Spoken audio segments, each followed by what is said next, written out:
Welcome back to a new video and a new tutorial, as I promised, on the new map Quarry.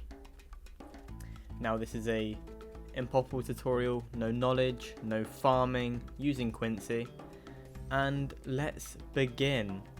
Quincy's position is very important, so it's just above that rock and then just above the little river above, so as long as you get it directly above the rock, above the river, it should be fine. You don't need it exactly there, but is close enough is, preferred.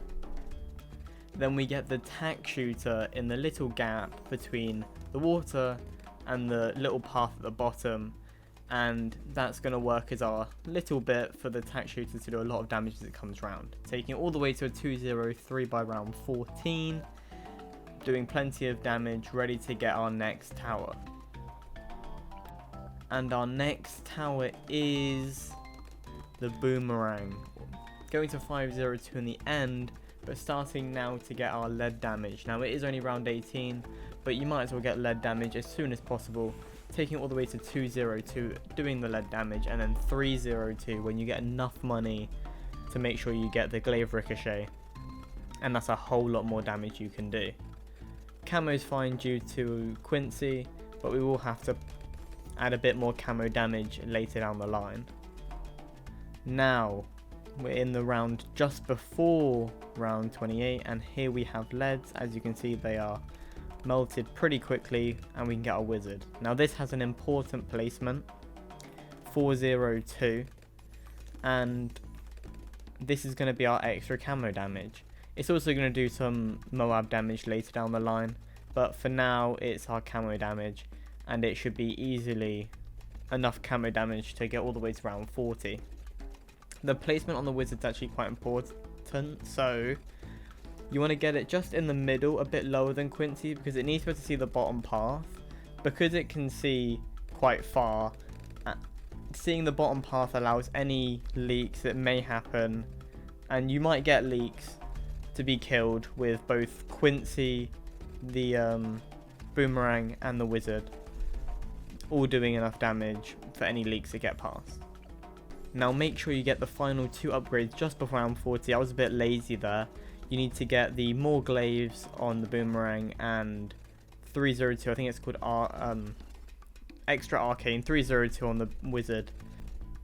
Extra damage to the Moab, and then the camos that will come in the later rounds. But talking about the camos that come in the later rounds, we're about to get a village, 320.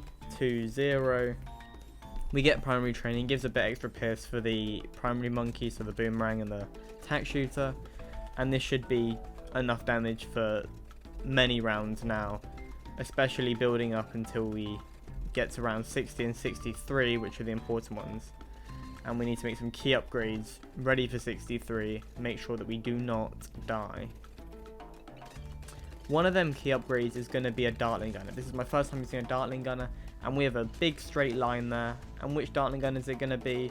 Obviously, hydro rocket pods, powerful darts. Powerful darts for the pierce, hydro rocket pods do explosive damage. Very, very good against ceramics. Big key upgrade for round 63, as we won't be able to afford, or with the hydro rocket pods, we won't be able to afford to get tack zone. You probably could get tack zone other ways, but just to be safe, make sure you get hydro rocket pods as one of your key upgrades at this point. The second key upgrade for round 63 is arcane spike. This is going to do a whole lot of damage to Moabs, so round 60, and increasingly lots of damage to ceramics and really anything else, and also much more protection if there's any leaks going onto the bottom path. Just before round 63 we get a 402 on the village. This gives the tack zone and the boomerang a little bit more range. It's mainly for the boomerang to see more of the bottom path in case there were leaks, but as there weren't, it was perfectly fine and we can go ahead. Here we are very sped up, as you can see, many rounds going past, but it's because we're farming for one of the key upgrades. Many times I have got the tack zone, very good tower, everyone knows this. I love to use the attack zone when it's applicable, and it very much is applicable in this situation. Now for our second set of farming, I will remind you to like, subscribe, go in the comments if you have a problem with the video. Make sure you go in the comments, either ask or say how you completed a problem that you already had. It might help someone else out, and that's a key of these tutorials. You want to help as many people out as possible. If you want to get to me directly and as soon as possible, join the Discord, also in the description.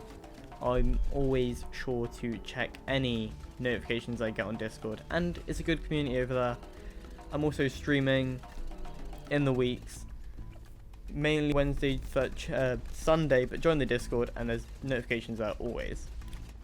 While I was talking about all of that and, you know, promoting my channel, it's what you got to do. We got Glaive Lord. Glaive Lord is another tower I use a lot, and for primary, mainly, does a lot of damage to ceramics, and also does quite a lot of damage to mobs as well. The spinning blades and the blades it shoots out are very damaging. So here are last two towers before round 90. You'll see me get these all the time. We get a village, which I didn't know where to put, but it doesn't actually matter, it just needs to go for the attack zone. And this is going to be a 030 MIB, the cheapest MIB you can get. Obviously this is so the attack zone can see DDTs. And our next tower will be an alchemist. Not an alchemist. Yes, an alchemist. Don't mind me. On a 031, I always get this. Loads of extra damage to Moabs for very cheap. What a great tower. I always get 031. I put it on strong as well. You don't have to put it on strong. It doesn't actually affect anything because it shoots pretty much fast enough, but just put it on strong and in case it doesn't go for where you want.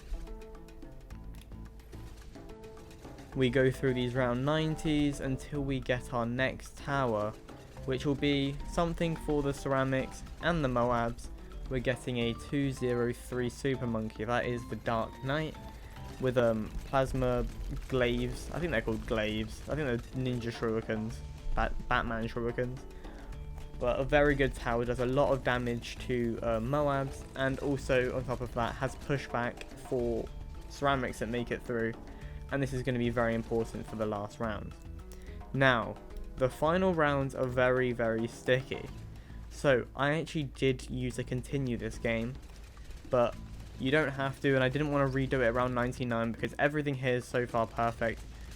All you need to do is, you have a lot of money. You don't have 22k because those continues. You have the bomb shooters, and you need to use the ability when you can. So the assassin ability, 240, use the abilities, use Quincy's abilities, and when the Moab blows up, use the final Quincy ability, the little rainstorm, and you should be perfectly fine. Peace.